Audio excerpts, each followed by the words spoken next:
Madame de Monteveso continued to face the window as if lost in the contemplation of a vast landscape.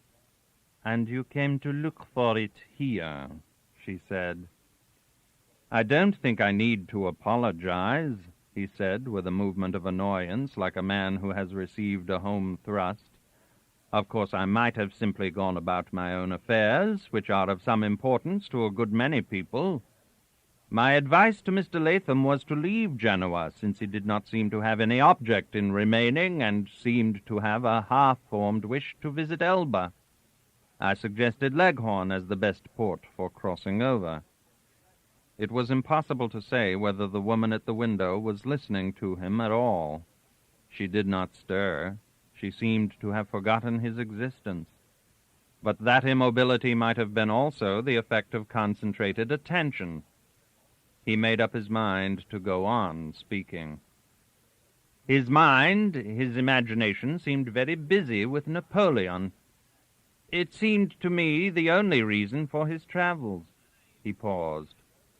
"I believe the only reason for Mr. Latham coming to Genoa was to see us."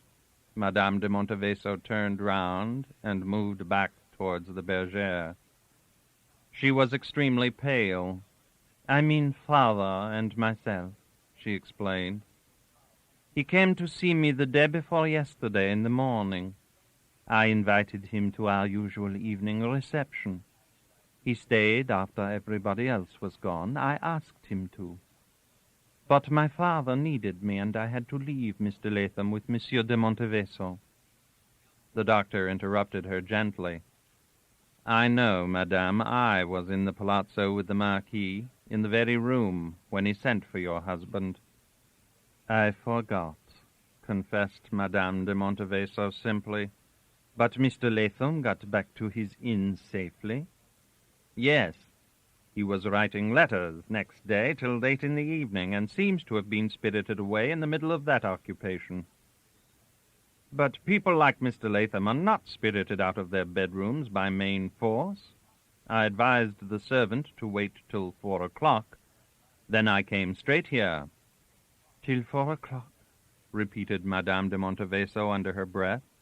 The doctor, a man of special capacity in confronting enigmatical situations, showed himself as perplexed before this one as the most innocent of mortals.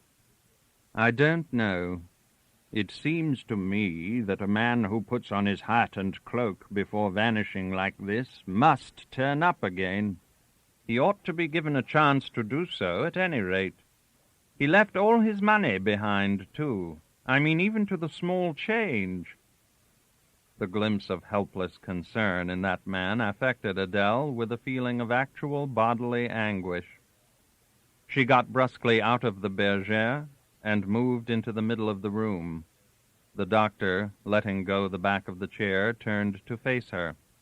"I am appalled," she murmured. This came out as if extracted from her by torture. It moved the doctor more than anything he had heard for years. His voice sank into a soothing murmur. "I do believe, madame, that if there had been a murder committed last night anywhere in this town, I would have heard something about it this morning. My inn is just the place for such news. I will go back there now. I shall question his servant again. He may give us a gleam of light." Her intent, distressed gaze was unbearable, yet held him bound to the spot. It was difficult to abandon a woman in that state. He became aware of the sound of voices outside the door, some sort of dispute. He hastened to make his bow, and Madame de Monteveso, moving after him, whispered eagerly, "Yes, a gleam of light. Do let me know. I won't draw a free breath till I hear something." Her extended arms dropped by her side a moment before the door flew open, and Bernard was heard announcing with calm formality, "Signorina Clelia." The doctor, turning away from Madame de Monteveso, saw that little wretch standing just within the room, evidently very much taken aback by the unexpected meeting. He guessed that she had snatched at some opportunity to escape from the old women. It had given her no time to pull on her stockings, a fact made evident by the shortness of the dark petticoat which, with a white jacket, comprised all her costume. She had managed to thrust her bare feet into a pair of old slippers, and her loose hair, tied with a blue ribbon at the back of her head, produced a most incongruous effect of neatness. Her invasion was alarming and inexplicable. The doctor, as he passed out, compressed his lips and stared fiercely with some idea of scaring her into good behavior. She met this demonstration with a round, stupid stare of astonishment. The next moment he found himself outside in the corridor alone with Bernard, who had shut the door quietly and remained with his back to it. The exasperated doctor looked him up and down coolly. "How long have you been in the habit of hanging about your lady's door, my friend?" he asked with ominous familiarity. The simple-minded factotum of the London days, the lovelorn, naive swain of the mulatto maid, was a figure of the past now. The doctor was confronted by a calm, unmoved servant of much experience, somewhat inclining to stoutness, made respectable by the black, well-fitting clothes. He did not flinch at the question, but took his time. At last he said with the utmost placidity, "Many years now, pretty near all my life." The tone was well calculated to surprise the doctor. Taking advantage of the latter's silence, Bernard paused before he continued reasonably, "Was I to let her rush in unannounced on Madame la Comtesse while you were there? I tried to send her away, but she would think nothing of filling the air with her screams. I kept her back as long as it was prudent." He raised his open hand, palm outwards, warning the doctor to remain silent, while with conscientious gravity he applied his big ear to the door. When he came away, he did not apparently intend to take any further notice of the doctor, but stood there with an air of perfect rectitude. "Is that your constant practice?" asked the astonished doctor with curiosity rather than indignation. "Suppose I told on you," he added with a glance at the door. "Suppose somebody else gave you away." "You would not be thanked," was the unexpected answer. "I wouldn't be believed, is that it? Well, I confess that I can hardly believe my own eyes." "Oh, you would be believed," was the ready but dispassionate admission. Bernard's trust in his interlocutor's acuteness was not deceived. "Do you mean that you have been found out already?" said the doctor in a changed tone. "Whew, you don't say. Well, stranger things have happened. Whose old retainer are you?" "I have always belonged to Madame la Comtesse," said the old retainer, without looking at the doctor, who, after some meditation, accepted the statement at its face value. "I am staying at Cantalucci's Inn," he said in an ordinary conversational tone, "and I would be glad to see you there any time you like to call, especially if you had anything to tell me of Mr. Latham." Bernard not responding in any way to that invitation, the doctor added, "You know what I mean?" "Oh, yes, I know what you mean." That answer came coldly from the lips of the respectable servant, who said nothing more while conscientiously escorting the doctor to the anteroom at the foot of the grand staircase.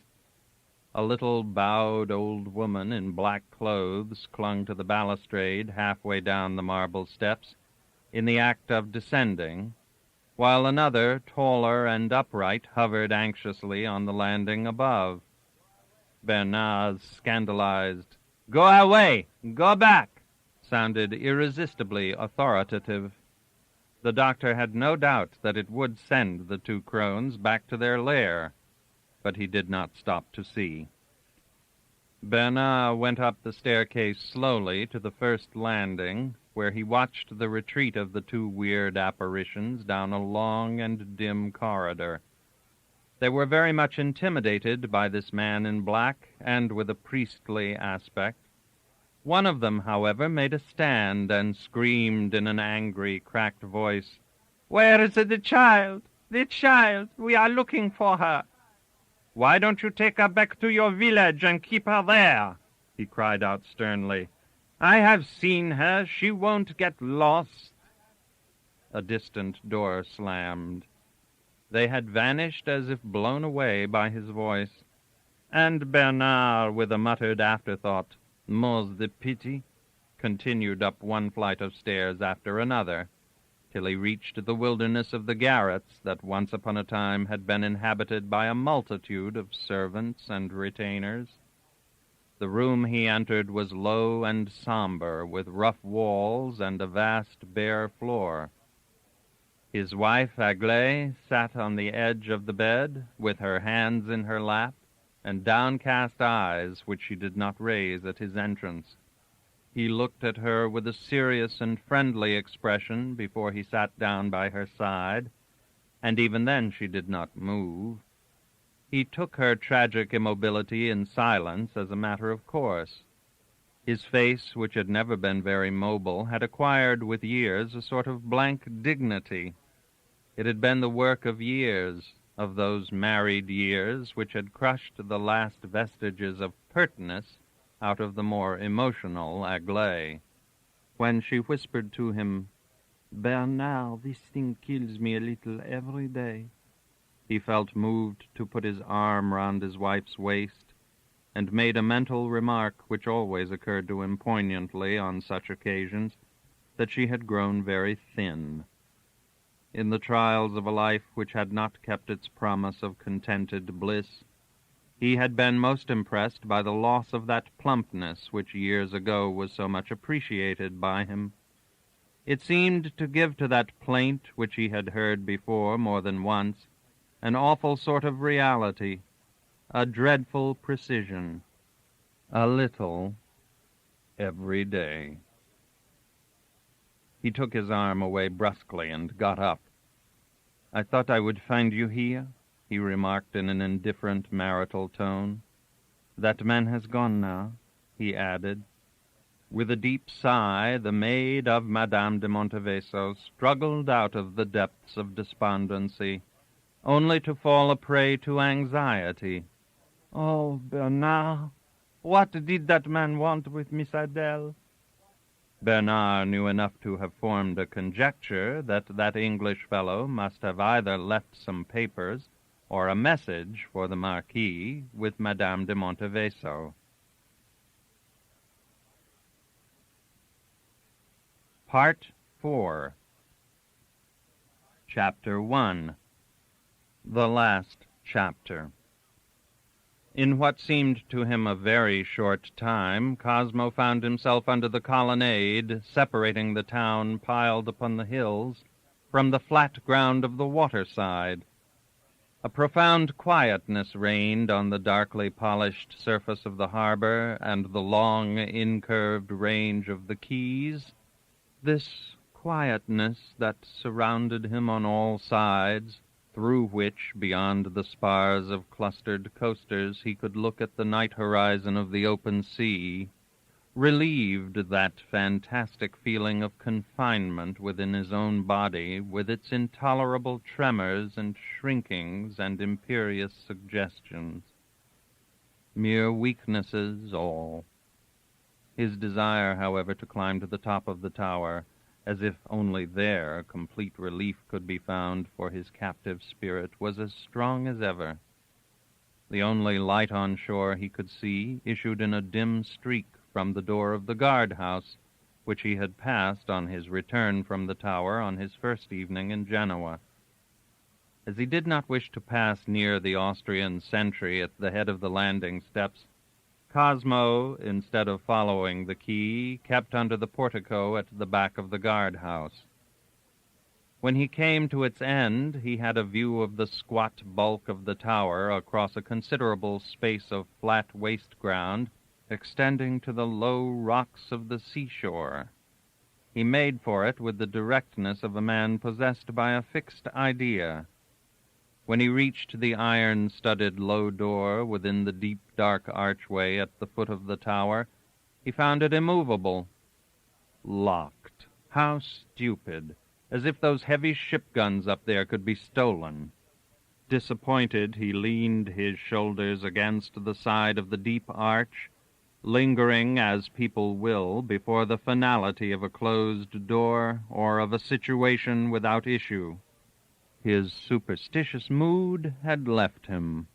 An old picture was an old picture, and probably the face of that noble saint, copied from an old triptych, and of Madame de Monteveso were not at all alike. At most, a suggestion which may have been the doing of the copyist, and so without meaning. A copyist is not an inspired person, not a seer of visions. He felt critical, almost ironic, towards the Cosmo of the morning, the Cosmo of the day, the Cosmo rushing away like a scared child from a fanciful resemblance that probably did not even exist. What was he doing there? He might have asked the way to the public gardens.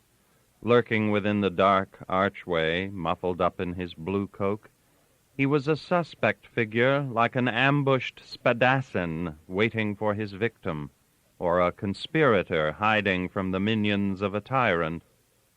I am perfectly ridiculous, he thought. I had better go back as soon as I can. This was his sudden conclusion, but he did not move. It struck him that he was not anxious to face his empty room. Was he ready to get into another panic? He asked himself scornfully. At that moment, he heard distinctly the sound of whispering as if through the wall, or from above or from the ground. He held his breath. The whispering went on, loquacious. When it stopped, another voice, as low but deeper and more distinct, muttered the words, "The hour is past." Ha! Whispers in the air, sounds wandering without bodies, as mysterious as though they had come across 100 miles. For he had heard no footsteps, no rustle, no sound of any sort. Nothing but the two voices. They were so weirdly disembodied and unbelievable that he had to clothe them in attributes. The excitable, the morose. They were quite near, but he did not know on which side of the arch within which he was hiding, for he was frankly hiding now, no doubt about it. He had remembered that he had left his pistols by his bedside, and he was certain he would hear the voices again. The wait seemed long before the fluent loquacious came back through space and was punctually followed by the deep voice which this time emitted only an unintelligible grunt. The disagreeable sense of having no means of defense in case of necessity prevented Cosmo from leaving the shelter of the deep arch. Two men, the excitable and the morose, were within a foot of him. Remembering that the tower was accessible on its seaward face, Cosmo surmised that they had just landed from a boat and had crept round barefooted, secret, and no doubt ready to use their knives. Smugglers, probably. That they should ply their trade within 300 yards of the guardroom with a sentry outside did not surprise him very much. These were Austrian soldiers, ignorant of local conditions and certainly not concerned with the prevention of smuggling. Why didn't these men go about their business, then? The road was clear. But perhaps they had gone. It seemed to him he had been there, glued to that door, for an hour. As a matter of fact, it was not 10 minutes. Cosmo, who had no mind to be stabbed through a mere mistake as to his character, was just thinking of making a dash in the direction of the guardhouse when the morose but cautiously lowered voice began close to the arch abruptly. "Where did the beast get to? I thought a moment ago he was coming." Didn't you think, too, that there were footsteps just as we landed? Cosmo's uplifted foot came down to the ground. Of the excitable whisperer's long rigmarole, not a word could be made out. Cosmo imagined him short and thick. The other, whom Cosmo pictured to himself as lean and tall, uttered the word, "Why?" The excitable man hissed fiercely, "To say goodbye." "Devil take all those women," commented the morose voice dispassionately. The whisper, now raised to the pitch of a strangled wheeze, remarked with some feeling, "He may never see her again." It was clear they had never even dreamt of any human being besides themselves having anything to do on this part of the shore at this hour of the night. "Won't they be frightened when I rush out?" thought Cosmo, taking off his cloak and throwing it over his left forearm. If it came to an encounter, he could always drop it, but he did not seriously think that he would be reduced to using his fists. He judged it prudent to leave the archway with a bound, which would get him well clear of the tower, and on alighting, faced about quickly. He heard an exclamation, but saw no one. They had bolted. He would have laughed had he not been startled himself by a shot fired somewhere in the distance behind his back, the most brutally impressive sound that can break the silence of the night. Instantly, as if it had been a signal, a lot of shouting broke on his ear, yells of warning and encouragement, a savage clamor which made him think of a lot of people pursuing a mad dog. He advanced, however, in the direction of the portico, wishing himself out of the way of this odious commotion, when the flash of a musket shot showed him for a moment the tilted head in a shako and the white crossbelts of an Austrian soldier standing erect in the middle of the open ground. Cosmo stopped short, then inclined to the left, moving cautiously and staring into the darkness. The yelling had died out gradually away from the seashore, where he remembered a cluster of the poorer sort of houses nestled under the cliffs. He could not believe that the shot could have been fired at him, till another flash and report of a musket, followed by the whiz of the bullet very near his hand, persuaded him to the contrary. Thinking of nothing but getting out of the line of fire, he stooped low and ran on blindly till his shoulder came in contact with some obstacle extremely hard and perfectly immovable. He put his hand on it, felt it rough and cold, and discovered it was a stone, an enormous square block, such as are used in building breakwaters.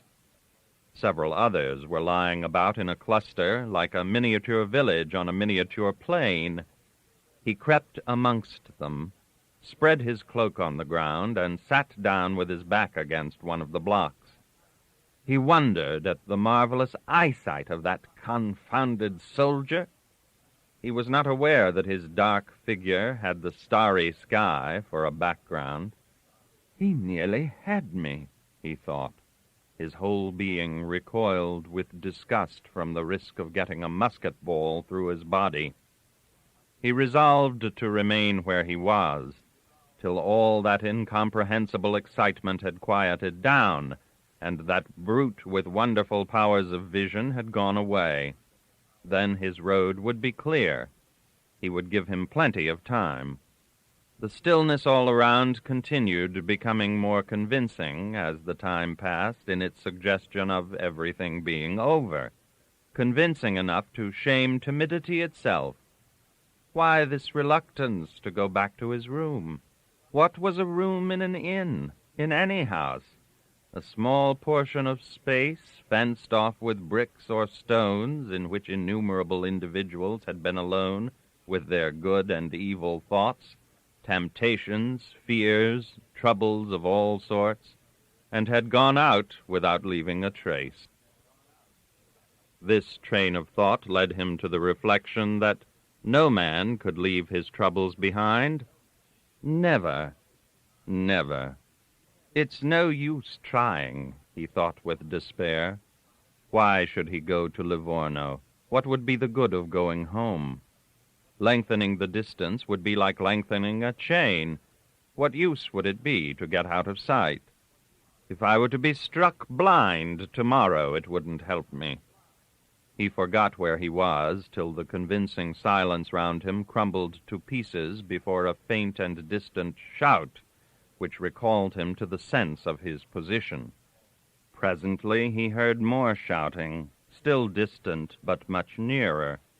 This took his mind from himself and started his imagination on another track. The manhunt was not over, then. The fellow had broken cover again and had been headed towards the tower. He depicted the hunted man to himself as long-legged, spare, agile, for no other reason than because he wished him to escape. He wondered whether the soldier with the sharp eyes would give him a shot. But no shot broke the silence which had succeeded the distant shouts. Got away, perhaps, at least for a time. Very possibly he had stabbed somebody, and, by heaven, here he was. Cosmo had caught the faint sound of running feet on the hard ground, and even before he had decided that it was no illusion, it stopped short, and a bulky object fell hurtling from the sky so near to him that Cosmo instinctively drew in his legs with a general start of his body, which caused him to knock his hat off against the stone. He became aware of a man's back almost within reach of his arm. There could be no doubt he had taken a leap over the stone and had landed squatting on his heels. Cosmo expected him to rebound and vanish, but he only extended his arm to seize the hat as it rolled past him, and at the same moment pivoted on his toes, preserving his squatting posture. If he happens to have a knife in his hand, he will plunge it into me, thought Cosmo. So without moving a limb, he hastened to say in a loud whisper, "Run to the tower. Your friends are waiting for you." It was a sudden inspiration. The man, without rising, flung himself forward, full length, and propped on his arms, brought his face close to Cosmo. His white eyeballs seemed to be staring out of his head. In this position, the silence between them lasted for several seconds. "My friends, but who are you?" muttered the man. And then the recognition came, instantaneous and mutual. Cosmo simply said, "Hallo," while the man, letting himself fall to the ground, uttered in a voice faint with emotion, "My Englishman." "There were two of them," said Cosmo. "Two? Did they see you?" Cosmo assured him that they had not. The other, still agitated by the unexpectedness of that meeting, asked, incredulous and even a little suspicious, "What am I to think, then? How could you know that they were my friends?" Cosmo disregarded the question. "You will be caught if you linger here," he whispered. The other, as though he had not heard the warning, insisted, "How could they have mentioned my name to you?" "They mentioned no names. Run!" "I don't think they are there now," said the fugitive. "Yes, there was noise enough to scare anybody away," commented Cosmo. "What have you done?" The other made no answer, and in the pause both men listened intently. The night remained dark. Cosmo thought, "Some smuggling affair," and the other muttered to himself, "I have misled them." He sat up by the side of Cosmo and put Cosmo's hat, which he had been apparently holding all the time, on the ground between them. "You are a cool hand," said Cosmo. "The soldiers? Who cares for the soldiers? They can't run. They have muskets, though." "Oh, yes. I heard the shots and wondered at whom they were fired." "At me. That's why I have got in here. There is one of them who can see in the dark," explained Cosmo, who had been very much impressed. His friend of the tower emitted a little chuckle. "And so you have hidden yourself in here? Soldiers, water, and fire soon make room for themselves."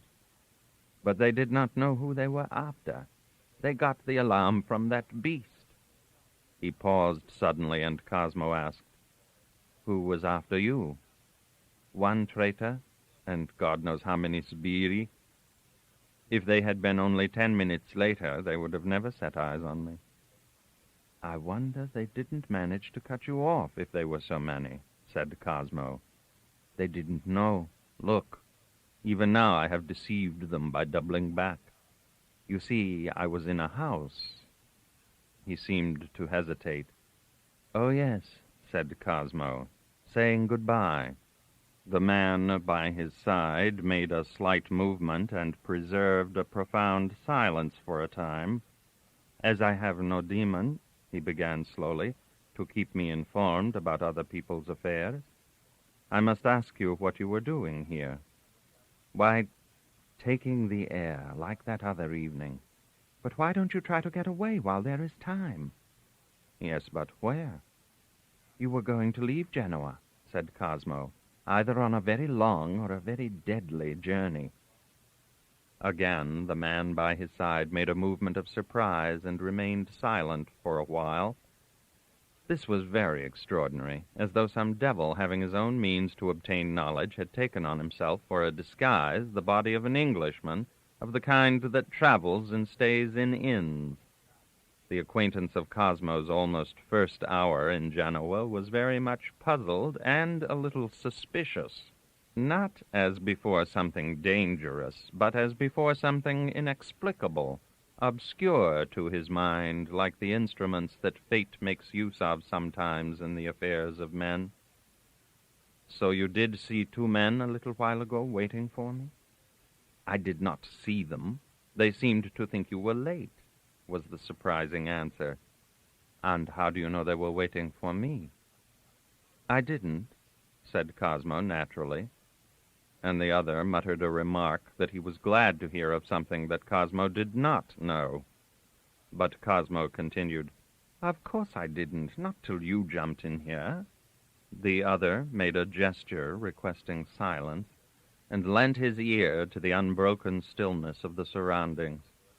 "Signore," he said suddenly in a very quiet and distinct whisper, "it may be true that I was about to leave this town, but I never thought of leaving it by swimming. No doubt the noise was enough to frighten anybody away. But it has been quiet enough now for a long time, and I think that I will crawl on as far as the tower to see whether perchance they didn't think it worthwhile to bring their boat back to the foot of the tower. I have put my enemies off the track, and I fancy they are looking for me in very distant places from here. The treachery, signore, was not in the telling them where I was. Anybody with eyes could have seen me walking about Genoa. No, it was in the telling them who I was." He paused again to listen, and suddenly changed his position, drawing in his legs. "Well," said Cosmo, "I myself wonder who you are." He noticed the other's eyes rolling, and the whisper came out of his lips much faster and, as it were, more confidential.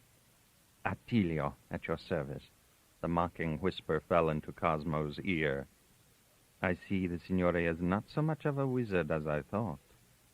Then, with great rapidity, "Should the signore find something, one never knows, Canteluce would be the man to give it to."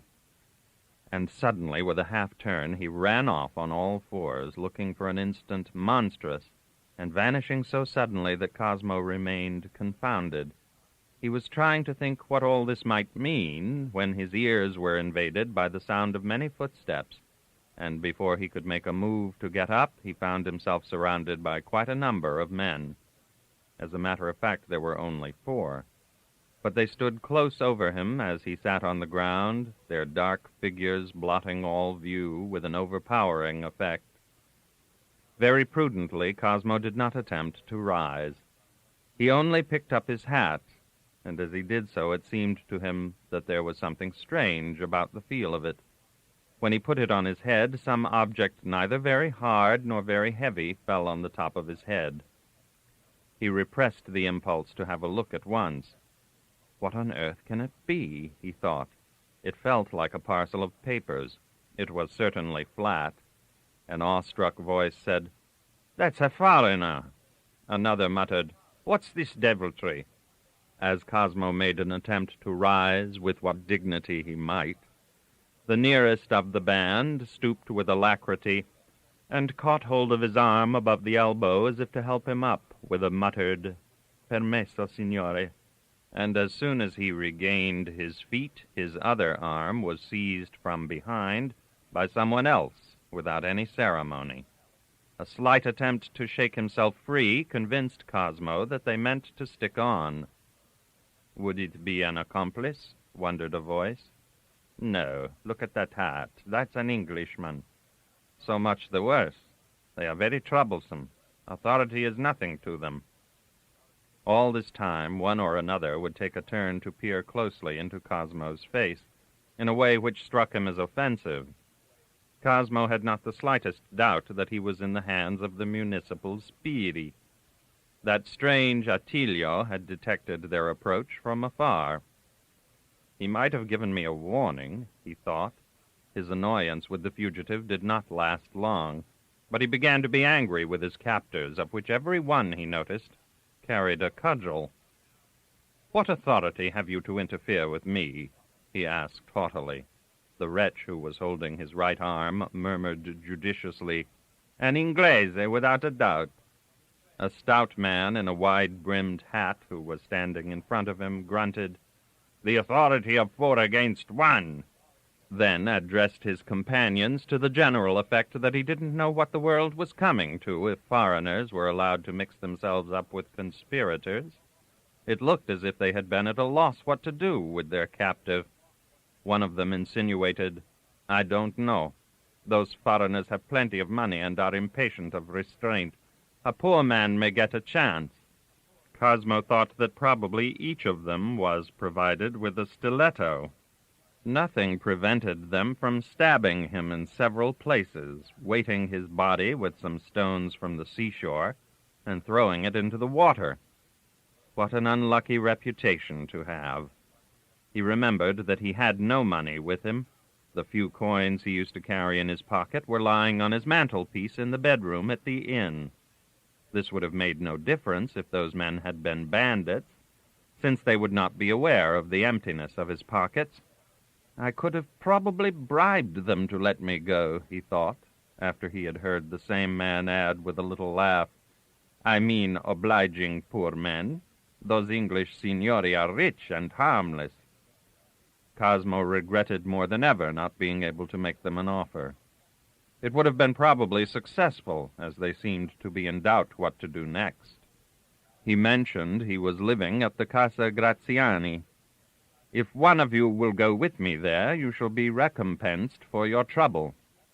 No answer was made to that proposal, except that one of the men coughed slightly. Their chief, in a hat with an enormous brim, seemed lost in deep thought, and his immobility in front of Cosmo appeared to the latter amusingly mysterious and sinister. A sort of nervous impatience came over Cosmo, an absurd longing to tear himself away and make a dash for liberty, and then an absurd discouragement, as though he were a criminal with no hiding place to make for.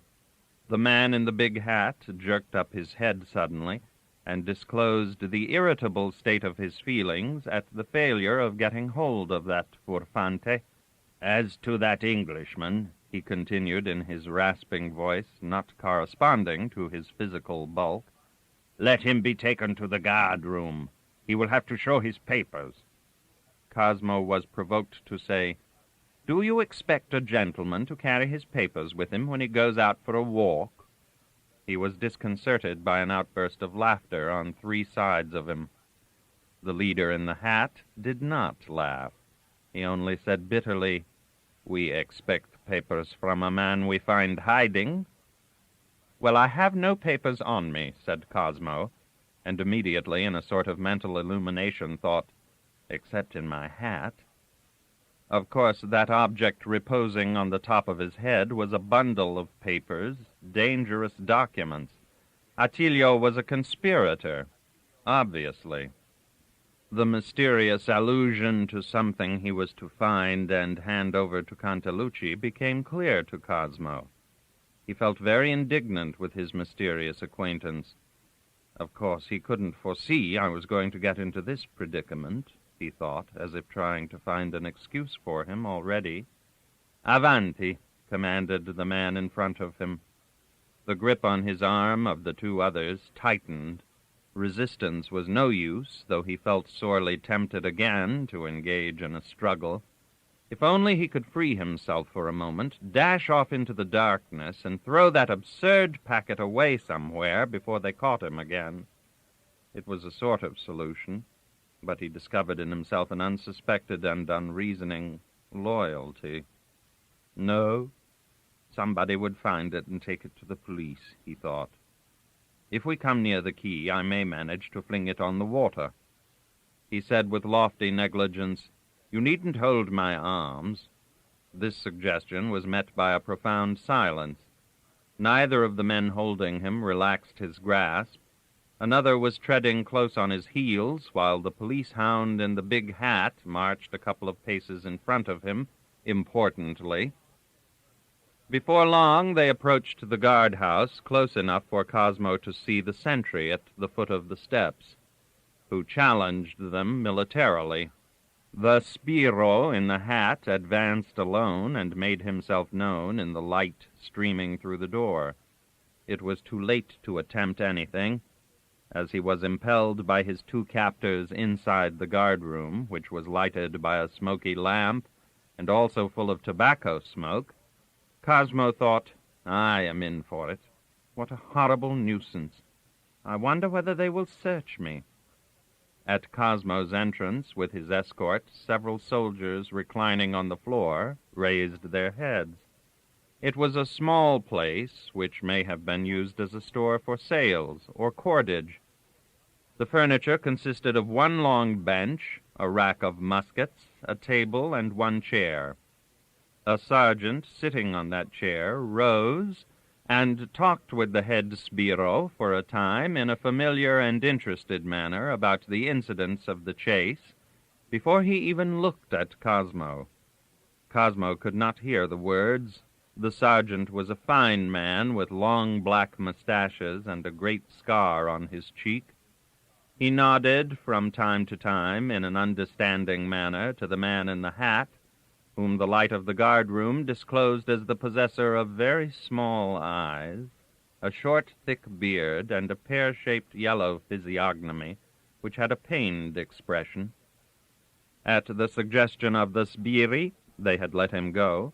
Cosmo sat down on a bench running along the wall.